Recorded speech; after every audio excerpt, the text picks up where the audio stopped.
नमस्ते दोस्तों। आज कुछ नई पहल की ओर सबसे पहले स्वागत करना चाहूँगा सभी स्टूडेंट्स का कुछ अमन क्लासेस बांसवाड़ा के इस यूट्यूब चैनल में ऑनलाइन क्लासेस में।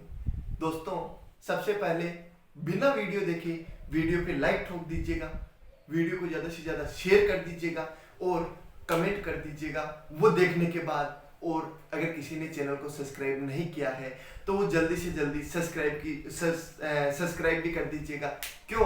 क्योंकि आज अपन चलते हैं एक नए सब्जेक्ट की ओर और उस सब्जेक्ट का नाम है राजस्थान की कला और संस्कृति। दोस्तों, बहुत ही अच्छा सब्जेक्ट है राजस्थान की कला और संस्कृति। अरे वाह दोस्तों, देखो दोस्तों, कला और संस्कृति जिसको अपन बोल सकते हैं राजस्थान कल्चर, ठीक है। राजस्थान कला और संस्कृति की अगर अपन बात करते हैं तो देखो, अपना नया नया सब्जेक्ट है, नए नए सब्जेक्ट की अपन शुरुआत करने जा रहे हैं। तो दोस्तों, सबसे पहले कला और संस्कृति के अनुसार अपने जो संस्कृति है उस संस्कृति के अनुसार अपन क्या करते हैं, लोक देवताओं को मनाते हैं। किसको मनाते हैं दोस्तों? लोक देवताओं को मनाते हैं। चलो, अपन राजस्थान की कला और संस्कृति में आज का एक टॉपिक लेते हैं और उस टॉपिक का क्या नाम है दोस्तों? लोक देवता। बहुत ही अच्छा टॉपिक है दोस्तों। देखो दोस्तों, लोक देवता नाम लेने में ही बड़ा मजा आ रहा है और आता भी रहेगा। देखो दोस्तों, लोक देवता अपने पास में अलग अलग प्रकार के होते हैं। सबसे पहली चीज आती है कि लोक देवता कहते किसे हैं? लोक देवता कहते किसे हैं? किसे कहते हैं भाई? मैं भी लोक देवता बन जाता हूं, मेरी इच्छा तो हो रही है। चलो, मैं बता देता हूं लोक देवता किसे कहते हैं। किसी विशेष वर्ग में या विशेष स्थान पर अगर कोई व्यक्ति अपने समाज के लिए, किसी दूसरे के लिए अच्छे काम करके अगर सामने आता है, अगर पूजा जाता है, जैसे अपन बात करते हैं आजकल लोक देवता तो नहीं है लेकिन सरपंच तो रहते हैं गांव के अंदर। अगर अपने गांव के अंदर सरपंच अच्छा काम करता है तो सरपंच की क्या होगी?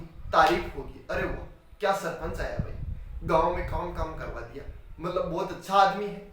उसी तरीके से पहले क्या हुआ करते थे, ये जिम्मा लोक देवताओं के पास में था। तो लोक देवता किसे कहते हैं? वह व्यक्ति जो दूसरों के लिए कोई अच्छे काम करे और उसके बाद में अच्छे काम करते करते ही मृत्यु को प्राप्त हो जाए, वो क्या कहलाता है अपने पास में? लोक देवता कहलाता है दोस्तों। बहुत ही मस्त टॉपिक है, अपन बहुत ही अच्छी तरीके से इसको पढ़ेंगे। देखो दोस्तों, एक होता है अपने पास में पीर। अरे दोस्तों, पीर किसे कहते हैं? किसे कहते हैं पीर?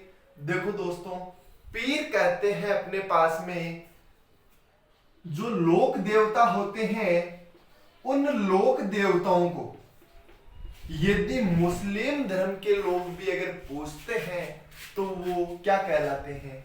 पीर कहलाते हैं। बहुत ही अच्छा उदाहरण आपको मैं देता हूं, रामदेव जी। मुस्लिम वर्ग के लोग क्या कहते हैं? रामसा पीर। क्लियर हो गया। तो देखो दोस्तों, अपने पास में पीर किसे कहते हैं? जिन लोक देवताओं को मुस्लिम जाति के लोग भी पूछते हैं तो मुस्लिम जाति के लोग उन लोक देवताओं को क्या कहते हैं? पीर कहते हैं। अरे दोस्तों, मैं आपको बता देता हूं, आपने पितर का नाम तो सुना होगा, सबके घर में पाए जाते हैं। पितर हमेशा ध्यान रखना मरने के बाद ही बनता है, लेकिन पितर एक छोटा रूप होता है। पितर जो होता है वो अपने पास में किसी परिवार की रक्षा करता है, किसी समाज की रक्षा नहीं करता, किसी गांव की रक्षा नहीं करता। किसकी रक्षा करता है पितर? अपने पास में जो पितर है वो ओनली परिवार, फैमिली की रक्षा करता है। तो पितर जो है वो लोक देवता का छोटा रूप है और जो लोक देवता है वो पितर का बड़ा रूप है। क्यों? क्योंकि लोक देवता तो भाई साहब पूरे समाज, पूरे गांव की रक्षा करते हैं। ठीक है, तो देखो पीर की अगर अपन बात करते हैं तो अपने राजस्थान के अंदर टोटल 5 पीर हुए हैं दोस्तों, 5 पीर। अरे भाई 5 पीर कौन कौन से हुए, चलो मैं बता देता हूं। एक आपको फॉर्मूला याद रखना है, पारा गर्म है दोस्तों, बहुत ही शॉर्ट सा फॉर्मूला है, पारा गर्म है। देखना 1 नंबर पे आ गया अपने पास में पाबूजी, नाम सुना है पाबूजी का सभी ने। चलो दोस्तों, दूसरा अपन बात करते हैं रामदेव जी।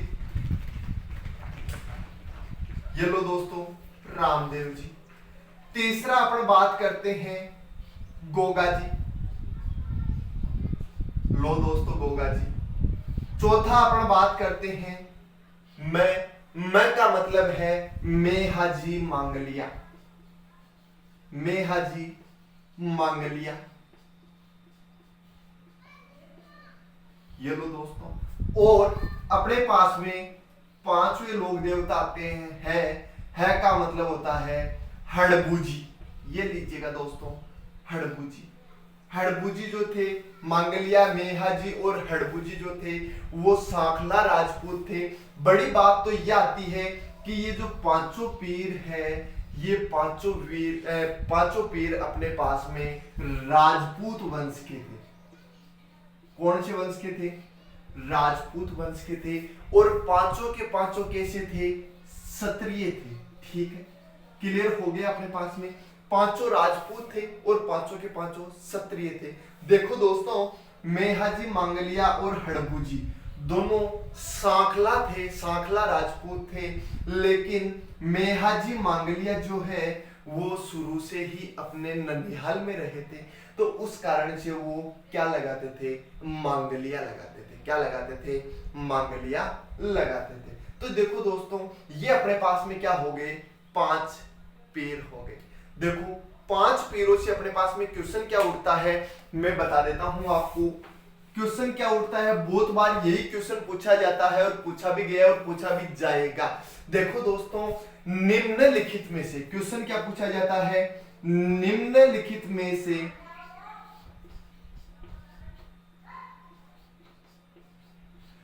पंचपीर नहीं है।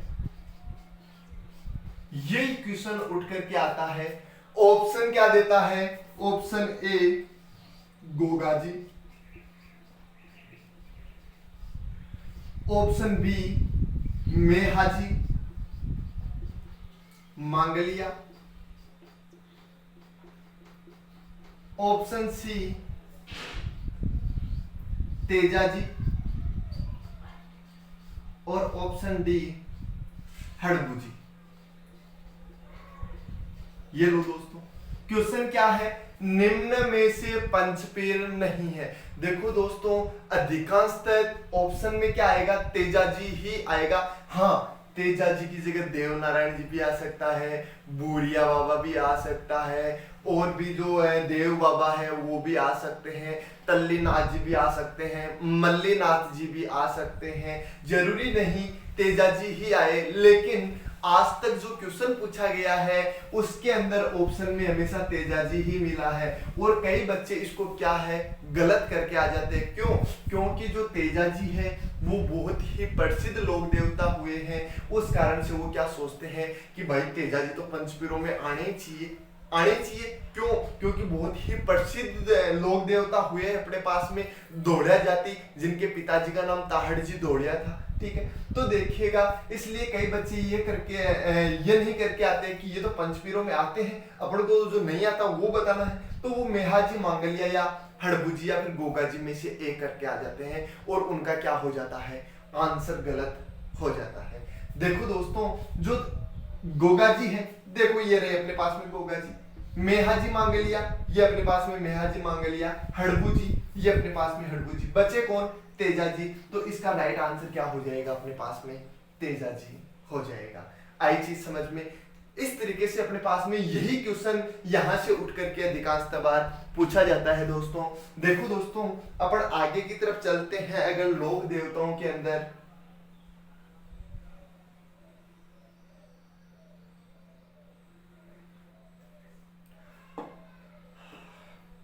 लोक देवता के अंदर अगर अपन आगे की ओर चलते हैं तो ये जो 5 पीर है अपने पास में, इन 5 पीरों की अगर अपन बात करते हैं तो ये 5 लोक देवता अपने राजस्थान में ऐसे हैं।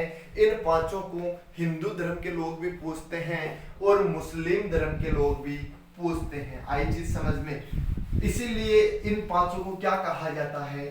पीर कहा जाता है। क्या कहा जाता है? पीर कहा जाता है। ठीक है दोस्तों, देख लीजिएगा, नोट्स आपने बना लिए होंगे। आगे अपन बात करते हैं, इसको मैं क्लियर करता हूं। आगे अपन एक पेड़ लेते हैं। सबसे पहले ये 5 अपने पास में इंपोर्टेंट है, बाकी लोक देवता पर बाद में पढ़ेंगे। देखो दोस्तों, सबसे पहले अपन एक पंच पेड़ ले लेते हैं, और वो पंच पेड़ कौन सा है अपने पास में?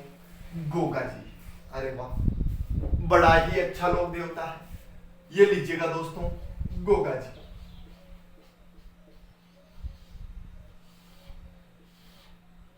बड़ा मस्त लोक देवता है, जानते ही होंगे आप तो।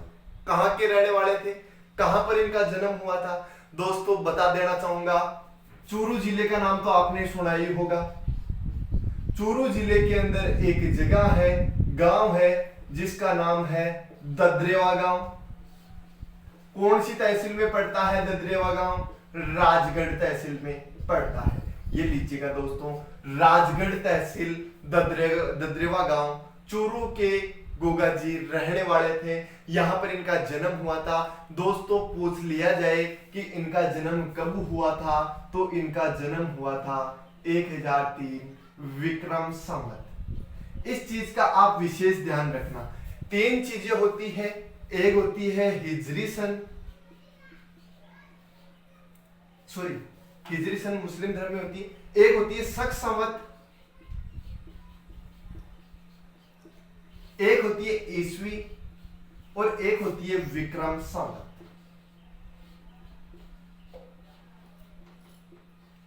ये लीजिएगा दोस्तों, तीनों बड़ा ही कंफ्यूज करती है।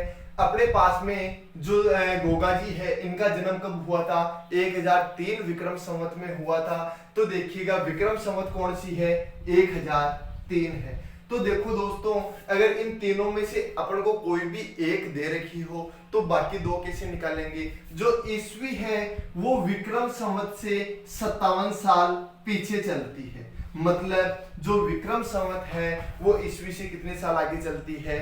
57 साल आगे चलती है। अगर अपन 1003 की ईस्वी निकालेंगे तो अपने पास में कितनी हो जाएगी? 946। कितनी हो जाएगी दोस्तों? 946 ईस्वी। तो गोगा जी का जन्म कब हुआ था? 946 ईस्वी को हुआ था। आगे अपन बात करते हैं शक संवत की। तो जो शक संवत है वो ईस्वी से 78 साल पीछे चलती है। कितने साल पीछे चलती है? 78 साल पीछे चलती है। क्लियर हो गया अपने पास में? तो देखिएगा, अगर शक संवत की अगर अपन बात करते हैं तो ईस्वी से विक्रम संवत 57 साल आगे चलती है, और शक संवत ईस्वी से 78 साल पीछे चलती है। अब देखो 946 में से अपन क्या करेंगे? 78 माइनस करेंगे तो अपने पास में क्या निकल करके आ जाएगी? शक संवत निकल करके आ जाएगी। मेन याद रखना, ईस्वी जो ईस्वी है उसमें अगर 57 जोड़े तो विक्रम संवत, और 78 घटाए तो शक संवत। ये मैटर है इनका। तो देखो जो गोगा जी है, इनका जन्म हुआ था 1003 विक्रम संवत को। अब देखिएगा, अपन बात करते हैं इनके उपनामों की। इनके उपनाम क्या क्या थे? एक तो इनको कहा जाता है सांपों के देवता।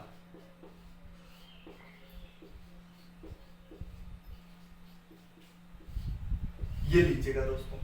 दूसरा इनको कहा जाता है गोरक्षक देवता।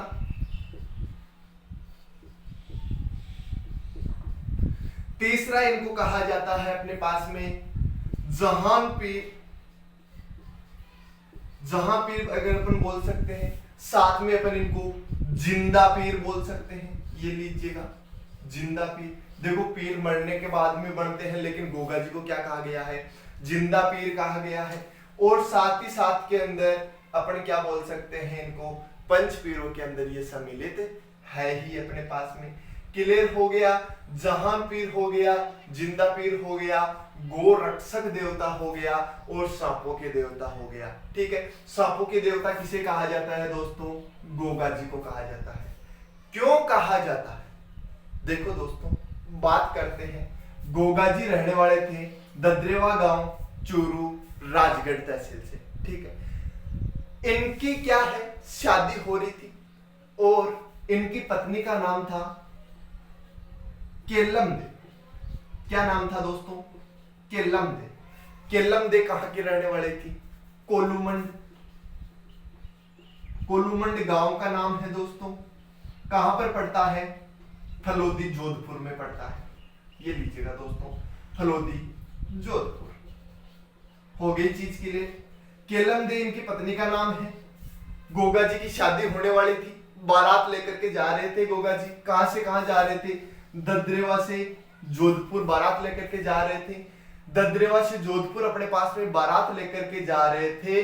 तो जब गोगा जी यहां से रवाना हुए, रवाना होने के बाद में कोलूमंड फलोदी जोधपुर पहुंचे, तो वहां के लोगों ने क्या बोला गोगा जी को कि भाई आप बारात लेकर के क्यों आए हो। बोले भाई क्या हो गया, बोले आपकी जो पत्नी है केल्लम दे, उसको तो क्या है, सांप ने काट लिया, सांप ने डस लिया, और वो तो भयंकर मूर्छित अवस्था में पड़ी है, मरने वाली है, तो आप कैसे शादी करोगे। तो तेजा जी को गुस्सा आ गया, और तेजा जी डायरेक्ट कहां गए, केल्लम दे के पास में गए। केल्लम दे को देख करके तेजा जी थोड़ी सी गोगा जी जो है वो थोड़ी सी क्या है, तांत्रिक विद्या जानते थे। तांत्रिक विद्या जानते थे, तो तेजा जी को सांपों के ऊपर इतना भयंकर गुस्सा आया कि तेजा जी ने एक कुंड बनाया। एक कुंड बनाया, हवन करते हैं जहां पर अपने पास में कुंड जानते हो ना, वो कुंड बनाया, और उस कुंड के अंदर गोगा जी ने क्या कर दिया, हवन स्टार्ट कर दिया। और हवन इतना भयंकर किया कि जो सांप थे, जितने भी सांप जानते हो ना, सांप और नाग में फर्क होता है दोस्तों, अभी मैं बताऊंगा आपको फर्क क्या होता है। सांपों के देवता तो किसे कहते हैं, गोगा जी को कहते हैं, और नागों के देवता जो है वो किसको कहते हैं अपने पास में, तेजा जी को कहते हैं। ध्यान रखना इस चीज का, बहुत ही इंपॉर्टेंट चीज है ये। पूछ लिया जाए सांपों के देवता तो कौन हो जाएंगे, गोगा जी, और नागों के देवता तेजा जी। अब कई बच्चे ये सोच रहे हैं कि सर सांपों में और नागों में क्या फर्क होता है। भाई मैं बता देता हूं, जो छोटे छोटे होते हैं ना अपने पास में, उनको तो अपन बोलते हैं सांप। जो यूं छोटे इतने 1 फीट 1.5 फीट लंबे होते हैं, 2 फीट ज्यादा से ज्यादा, उनको तो अपन क्या बोलते हैं, सांप बोलते हैं।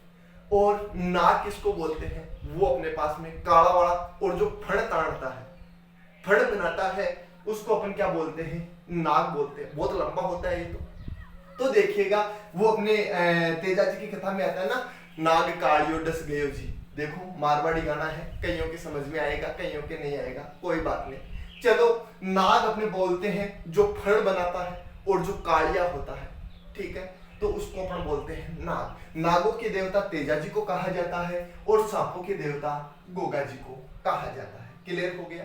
तो देखो गोगा जी ने क्या कर दिया भाई साहब, हवन स्टार्ट कर दिया, और हवन इतना भयंकर था कि जो जितने भी सांप थे अपने पास में, सांप जो भी अपन बोल सकते हैं, गोइरा वगैरह जो भी थे, वो सारे के सारे आकर के कहां गिरने लग गए, इस कुंड के अंदर गिर गिर के खत्म होने लग गए भाई साहब। इतना भयंकर हवन उन्होंने किया। क्यों, क्योंकि तांत्रिक विद्या तो ये जानते थे अपने पास में। तो देखिएगा दोस्तों बाद में क्या हुआ, एक सांपों का जो मुख्य सांप था वो आया, और उस सांप का क्या नाम था, तक्षक। वो सांप कौन सा था, तक्षक, सांपों का मुखिया था दोस्तों।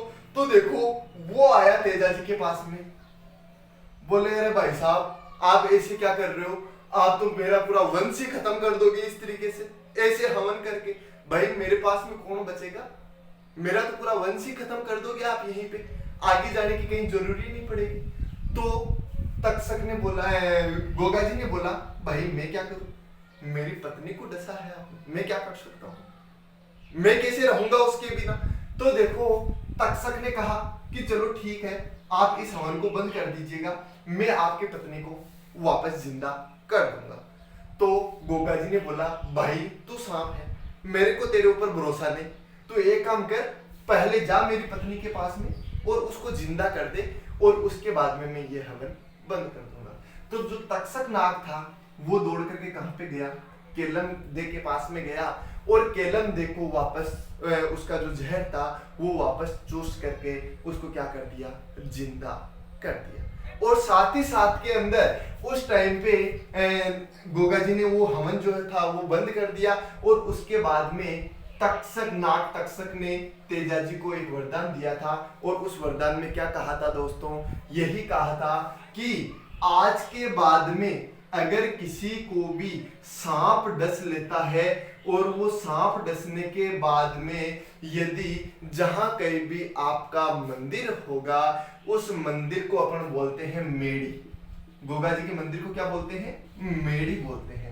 तो उस मंदिर के सामने या उस मंदिर का नाम लेकर के, जो ये मेड़ी होती है, जो मंदिर होता है वो खेजड़ी के वृक्ष के नीचे होता है। राजस्थान में देख लीजिएगा खेजड़ी के बहुत सारे वृक्ष आपको देखने को मिल जाएंगे।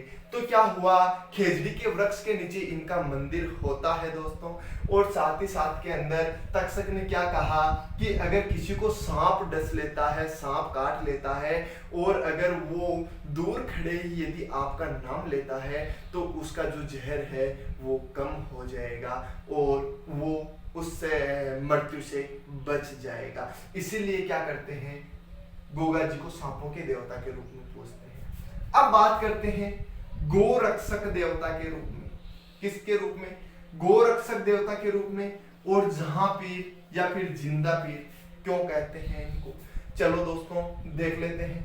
मैं इसको थोड़ा सा मिटा देता हूं एक बार के लिए।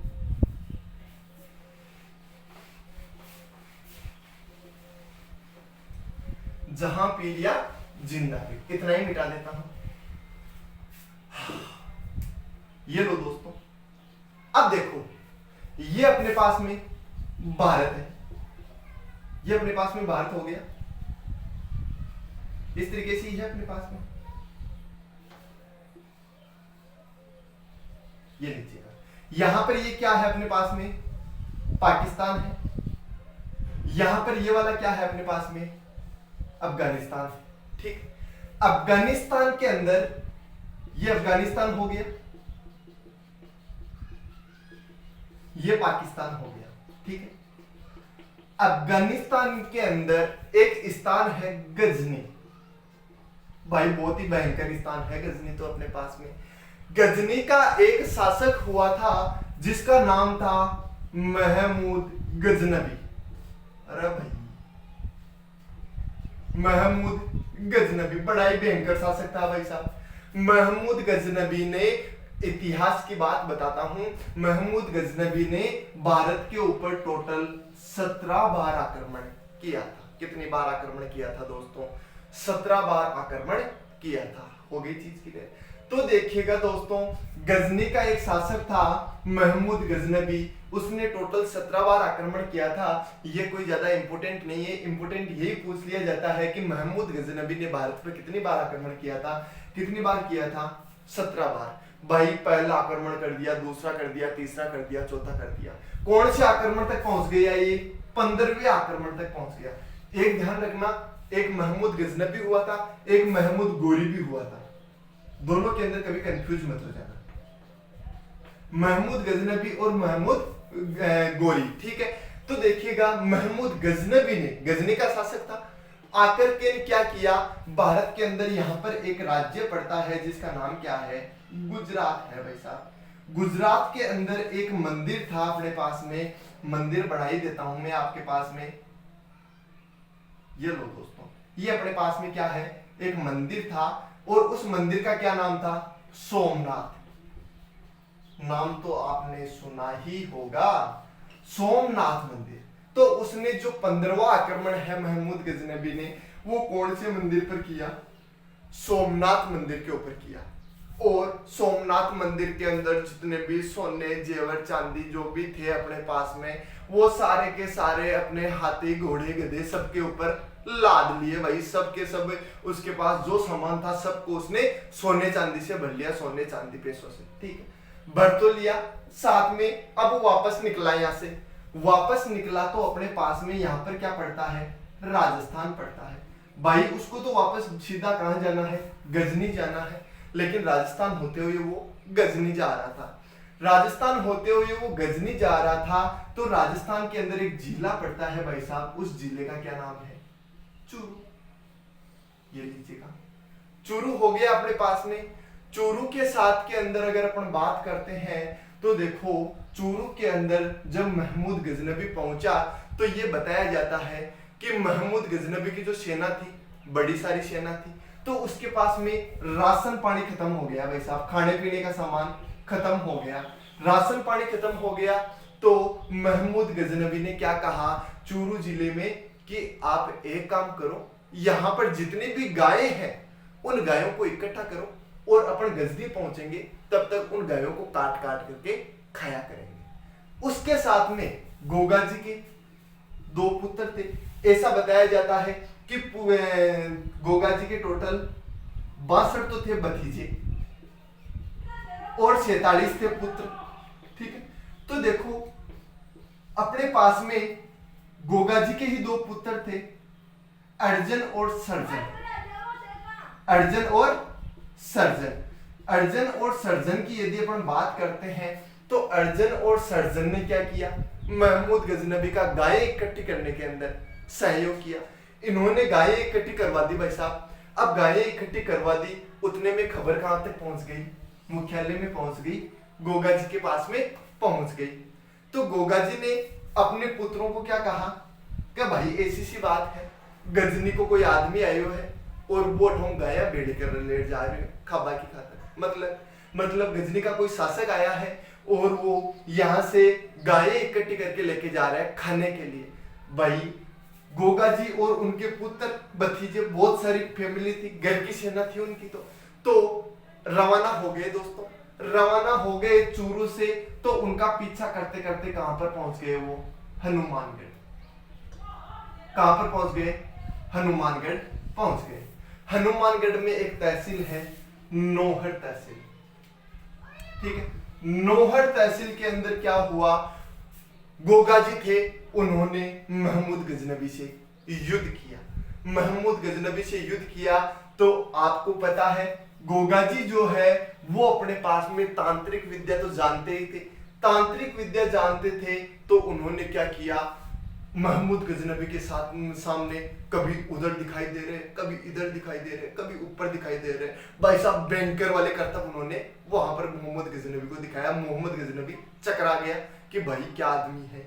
तो उस टाइम पर महमूद गजनबी ने क्या कहा कि भाई हमेशा पेड़ मरने के बाद में बनता है, लेकिन ये तो अपने पास में जिंदा पेड़ है, ये तो बहुत कलाएं जानता है, ये तो कुछ भी कर सकता है। तो उस टाइम पर महमूद गजनबी ने गोगा जी को किसकी उपाधि दी थी, जिंदा पीर या जहान पीर की उपाधि दी थी।